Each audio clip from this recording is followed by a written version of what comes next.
Good morning and warm welcome to the class. Today we are going to discuss about the 3D surface texture parameters or simply 3D surface parameters. But before going to the 3D surface parameter, we needed to discuss what is 2D surface profile and what is 3D surface profile. Why 3D has importance? Let's consider these pictures.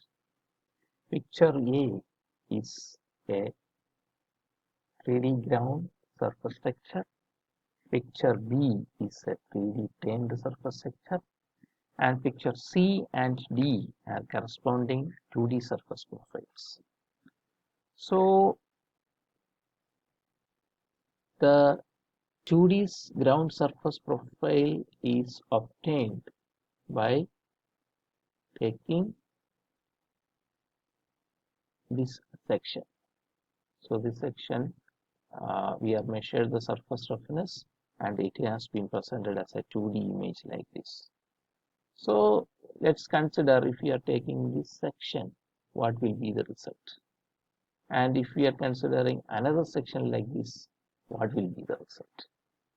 But on seeing this profile, we can tell that there is a variation in surface roughness through this axis, but there is not much variation in this axis.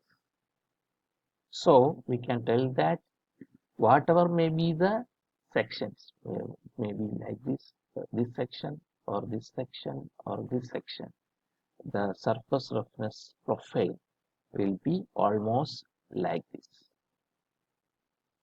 So in these kind of operations, maybe a ground surface like this or a turned surface like this, there is no much change in varying the sections, cross sections. So in this case, we can go for 2D instead of 3D. But let's consider this picture.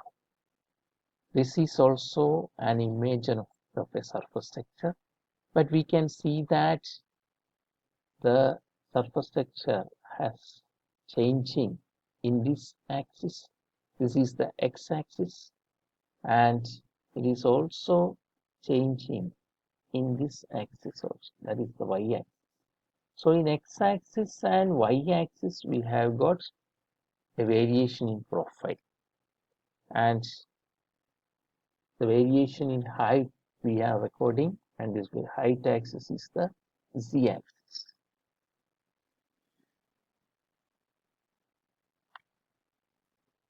Another important thing is to notice the legends, the color legends in this picture.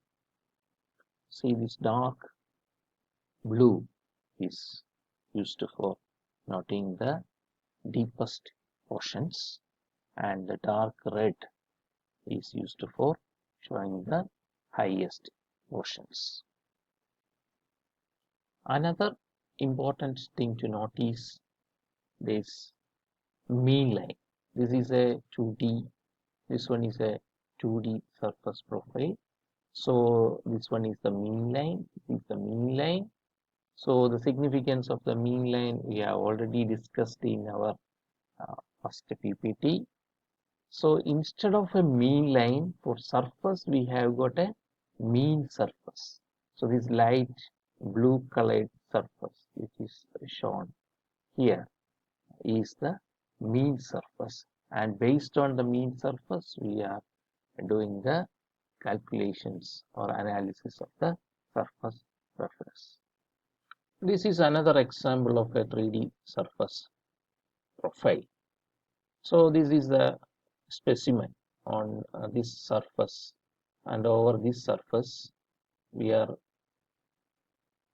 taking surface texture analysis, taken for surface texture analysis, and for by some instruments. That instrumentation we will study later. This means of some instrument we are capturing the surface texture, and this one is shown like this. A beautiful picture is there. So here also we can see that this is the x direction and this is the y direction. in both x direction and y direction, we have got a considerable variation in height. That is the surface roughness. So this is seem to be a specimen made by either by grinding or milling.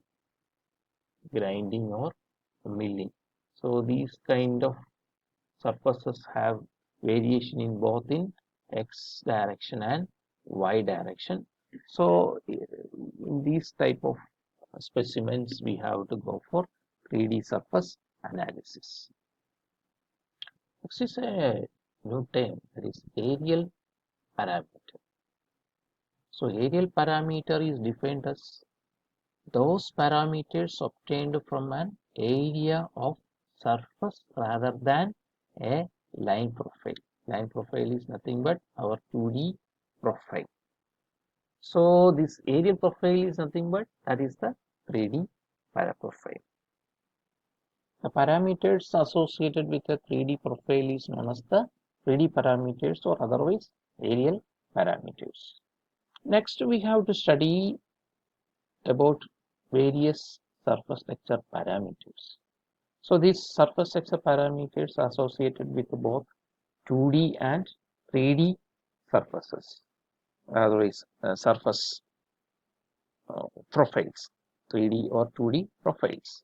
So some of these parameters are, one is amplitude or otherwise known as height parameters. Then next is the spacing parameter, then the hybrid parameter. So this picture shows what are these amplitude parameters. So amplitude parameter is nothing but this associated with its height. That is what is we are represented as roughness values, that is RA value, RZ value, RQ value, etc. And another one is the spacing parameter. Spacing parameter is this one. Then that is the spacing between two peaks, like that.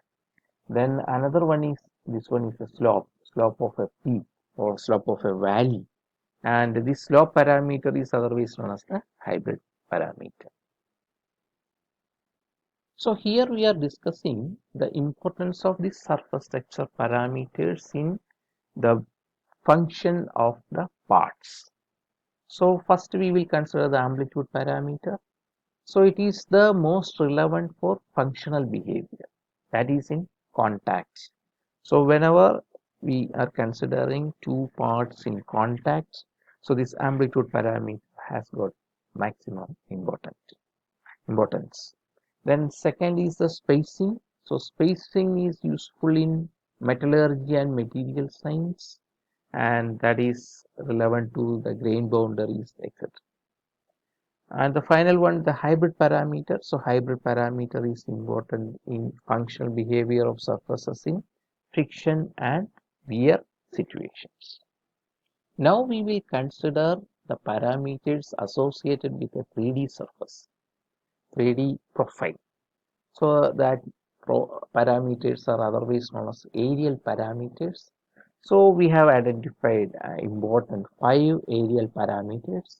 So one is amplitude or height parameters, just like we have discussed in last slide. Second one is the spatial parameter. Third is the hybrid parameter. And in addition to these, we have got area and volume parameters and functional parameters. And another important thing you have to note that the aerial parameters are designated by letter S rather than R for profile parameters, because we know that for 2D surface profile, the average surface roughness is represented by a letter RA, but in this case the aerial parameter, the same thing will be represented with the SA and so on. Here we are showing some aerial parameters like RMS of surface, that is SQ, endpoint height is SCZ, skew is SSK, and so on. So here we are winding up for today. In next class we will discuss in detail about various axial parameters, aerial parameters. So thank you, goodbye, and stay safe.